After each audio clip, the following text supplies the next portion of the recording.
Yo, what's up mga idol? Tignan nyo naman yung ilaw na nabili ko sa TikTok shop mga idol.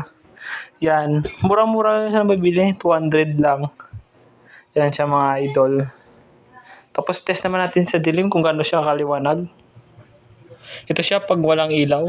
At ito naman kapag may ilaw. Yan mga idol. Tignan nyo naman. Liwanag oh.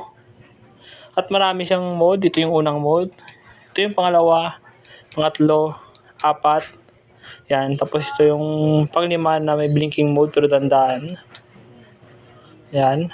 Tapos ito yung pang-anim pero mabilis na blinking mode. Tapos off. Tapos kung mapapansin nyo may ilaw siya sa gilid.